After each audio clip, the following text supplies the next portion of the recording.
Eu acho que para quem está prestando atenção, nós vivemos momentos muito simbólicos na democracia brasileira. Na semana passada nós tivemos, e eu avisei do simbolismo da cartinha, do Beautiful People, da diferença do que a elite brasileira quer para o que o povo quer, a diferença entre esses dois e como aqueles se acham melhores do que esses, né? Como a elite se acha superior e mais preparada do que o povo. Eu acho simbólico também esse momento que o Alan descreveu muito bem, dessa posse do czar, a transferência de poder do povo e dos mandatários do povo para quem realmente manda no país, para um burocrata não eleito, que era para ser nosso empregado, e, no entanto, é hoje quem manda no país. E deixou claro quem manda no país na sua própria cerimônia de posse. Para quem está prestando atenção, isso é muito simbólico, porque os atos das pessoas refletem a forma como elas se veem, refletem as suas ideias, refletem a forma como os seus pares também os veem.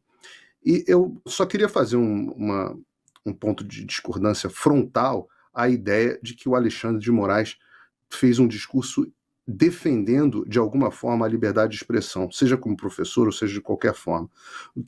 E eu falo isso, trazendo o paralelo aqui para os Estados Unidos, porque a liberdade de expressão está prevista na primeira emenda da Constituição americana. Por ser a liberdade fundamental e mais importante, ela está prevista na primeira emenda da Constituição. E eu acho que a forma que o texto constitucional é escrito aqui nos Estados Unidos é muito bom.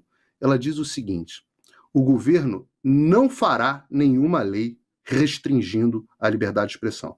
O governo não fará nenhuma lei restringindo a liberdade de expressão.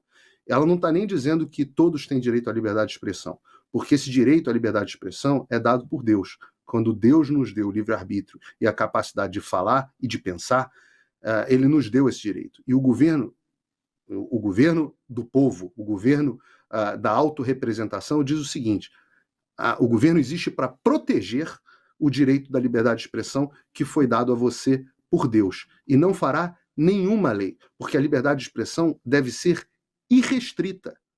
O que não significa que, se você mentir, você não pode ser responsabilizado. Se você caluniar, como existe a previsão legal no Brasil, caluniar, difamar, você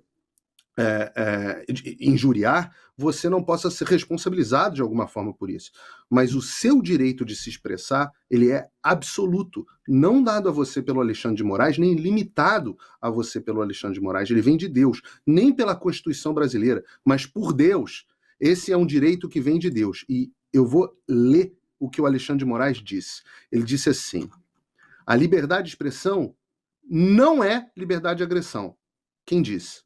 A liberdade de expressão não é liberdade de destruição da democracia. Quem disse que nós estamos tentando destruir a democracia ou que alguém está tentando destruir a democracia? Ou se alguém quisesse destruir a democracia, a liberdade de expressão também é garantida nesse caso. A liberdade de expressão não é a liberdade de destruição das instituições. Ora, quem define o que é destruição das instituições e quem define o que é crítica para a melhoria das instituições? Liberdade de expressão, diz o Alexandre de Moraes, não é destruição da dignidade e da honra alheias. Ora, existe foro adequado para você discutir isso, mas a liberdade de expressão prévia existe. Liberdade de expressão não é liberdade de propagação de discursos de ódio preconceituosos. Ora, quem define o que é discurso de ódio?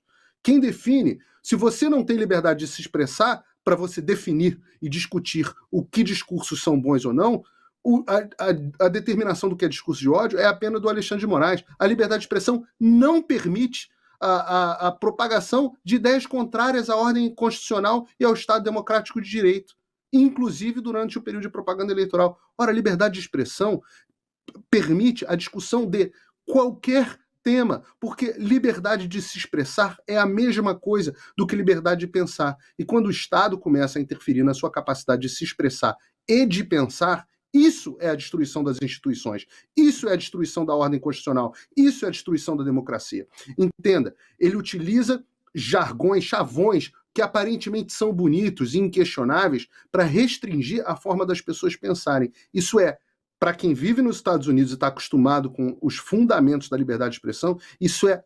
absolutamente tirânico, perigosíssimo, gravíssimo, e que isso tenha sido dito e entendido como defesa da liberdade de expressão é mais assustador ainda.